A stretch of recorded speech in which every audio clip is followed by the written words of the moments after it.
What's up, everybody? Welcome back to Beyond the Gray Media. This is Josh here, old reliable, Beyond the Gray Media. How you doing out there?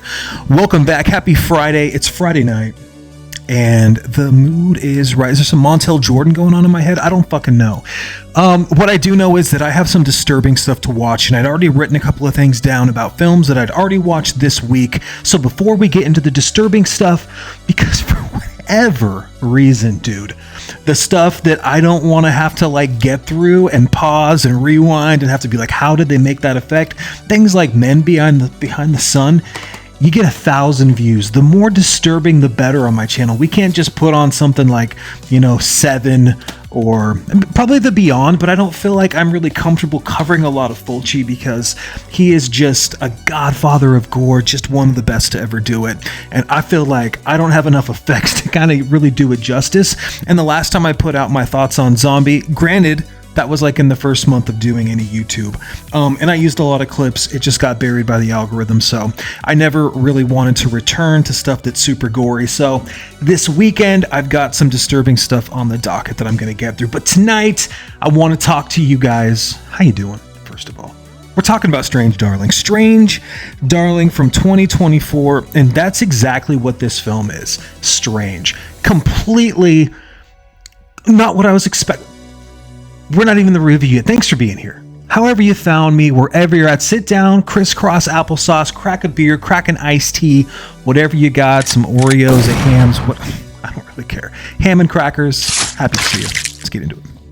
This film is shot straight out of a cannon, with the only warning being that it's shot entirely on 35mm. Good. Let's fucking get after this brilliant serial killer juggernaut, Strange Darling. The film opens with the lady, the woman, running to and there, to, from, everywhere, all over goddamn creation, trying to avoid the dude, right? The demon who is actively stalking her. Like a certain director from the 90s, the film starts with these chapters that are out of the ordinary with their timelines, their sequences, the way that they're kind of introduced to you, right? They don't just go linear like 1, 2, 3, 4. You start with chapter 3, then you're jumping into chapter 4, chapter 5, you're backtracking forward, right? A very certain director did this constantly, and that's the first thing that you notice with this film, is that the demon itself, the man in this film, is actively pursuing the lady, and the colors and the landscapes in this film are absolutely phenomenal. Extremely impactful, oversaturated, just ripe with saturation. I don't think that's a bad thing. I think for this being shot on 35mm, it kind of it's almost like an escape. This feels like a movie from the mid 90s or even something from the late 70s. It would have it's just got this vintage feel. And I think a reason for that has got to be the score. The score in this film, it's its own character. It's its own role. It reminds me of something from a Polanski or a Hitchcock film where the score itself is wielding a knife, and everywhere you look, the score is just coming and just ripping at you, right? Think of Psycho, think of The Birds. The score on a decent sound system is going to follow this film. So, it was stunning. It was the first thing that besides the reds and the colors in this film and how it's kind of who did it, a little kind of cat and mouse thriller, the score in this film is a 10. It's just a 10. If I can't recommend Strange Darling for anything else, it's because of that score. It's its own character, it's its own entity, and it's menacing, pounding, stalking, dude. Absolutely incredible. It's got a little bit of John Williams light, if you will, right? Think of some of the adventure escape stuff from Jaws, right? With some even that dark M. Night Shyamalan twist in the 90s with The Village and Signs. The score rips, dude. It's a vibe. It's a whole thing. And Strange Darling isn't going to be something that you're going to forget because of it.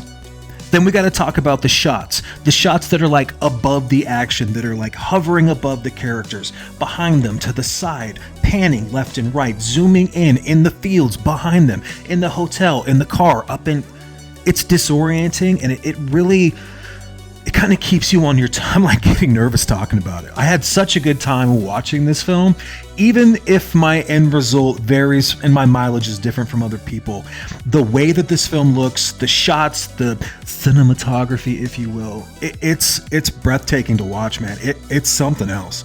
It definitely, it's as a bullet flies, you're following the bullet, right? Not as cool as something that I don't know, I don't want to be cheesy with it, but the bullets flying, there's blood going. You give this film and this vengeful timing, this irrationality with the way that the camera's moving, and it's just pretty captivating. At the same time, it feels like a mystery. It's almost impossible to try to describe this film without spoiling it, so I'm not going to. But trust me when I say that the chapters are going to be out of sequence and you're going to have to kind of like play catch up with your brain and try to figure out what's happening. It's not that complicated, really. I don't know why I'm talking to you like you can't see what I'm doing, but the woman and the demon, they engage in this kind of cat and mouse affair, right? It's a battle of wits. It's the dangers of being alone in a hotel room, recreational hookups from hell, right? They come with a lot of risk. They come with a lot of like her decision making. Is this a good idea? Can I trust you? Where have you been? Are you safe? Are you going to kill me? Right? Are you a serial killer? All of these things go back and forth between the two characters as we try to figure out whether or not this is a hookup that's worth investigating, or if maybe we should just say, hit the road, lady, or hit the road, Jack. We're going to go ahead and hit the brakes because this isn't worth it. This is a lot of trouble just for like one night. Her decision-making process in this film, straight up, when she's asking him, are you a serial killer? It sets a tone for this film, and it kind of like throws you where you're like, okay, now we have to try to piece this puzzle together. Casual sex, this is anything but casual. We spend the next 10 minutes in the bedroom cycling through light BDSM rules, changes of consent, handcuffs, back and forth, twists and turns, safe words, right? Mr. Snuffleupagus. If you've seen the film, you know what I'm talking about. It's weird. It's off-putting, and it seems like a whole lot of work if it's me. I don't know. I mean, maybe it reminds me of people that I know, but this film just kind of annoys me with the way that it tries to like hide its mystery and try to paint this girl a little bit of Gone Girl, right? A little bit of crazy, a little bit of Are You Okay? A little bit of He's Pretty Crazy, it's a little bit, I got kind of tired of trying to piece it together. And once I figured it out, I was like, all right, well, Nick, what else we got? There's some cool scenes in this film. There's some really cool piano keys. There's some really cool chapters that go back and forth. There's some cool gore. There's some cool set pieces and like interesting characters that are mountain people, that are hippies, that are also bike. There's a lot. There's just a lot going on, but it's also very simple at the same time. I think what becomes a lot is trying to figure out like which sequence you're in and in which order is this happening, and then you're kind of like checking yourself.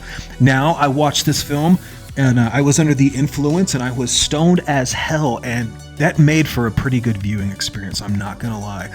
But about like an hour in, I was like, this is kind of exhausting. This feels like we're trying to be Tarantino so bad, and Robert Rodriguez and Spielberg. It feels like so many directors at the same time, and I could just be a dick for saying that, but it plays off so many interesting directors that I love so much that in a way I think that becomes like a fault in the end. I really like the film. I'm gonna go ahead and recommend it as like a solid 6, but I'm only really saying that because I love the score and I love the color tones and the way that the action is set up. That first 30 minutes is intense. It just has this crazy peak, almost like a cliffhanger, and then because you're going out of sequence, it doesn't make sense, right? You have to watch the film, but I just left being like, all of that for this, I just felt a little limp at the end. And, you know, do you like to party? How about packing bear spray and a Percocet? These are all things that are happening at the same time.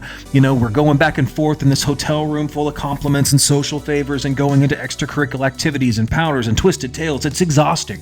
The whole thing is fucking exhausting after a while. To deal with these characters and the head trauma, you're just like, man, I don't need this. I don't need this. This is supposed to be casual.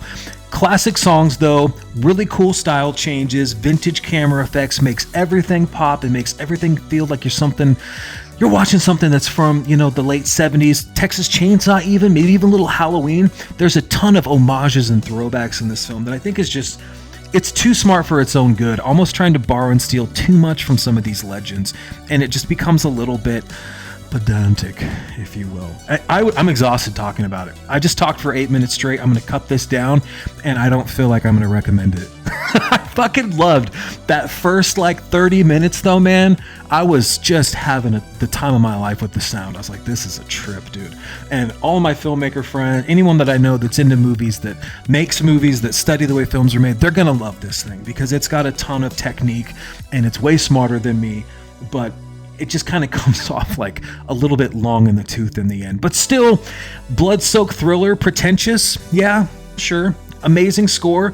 The actress is pretty great at being an actress, right? And is it Mollner, whatever that, he's from Smile 2, Haunting of Connecticut, right? That dude's been showing up in a ton of stuff. It's strange, all right. Darling, I don't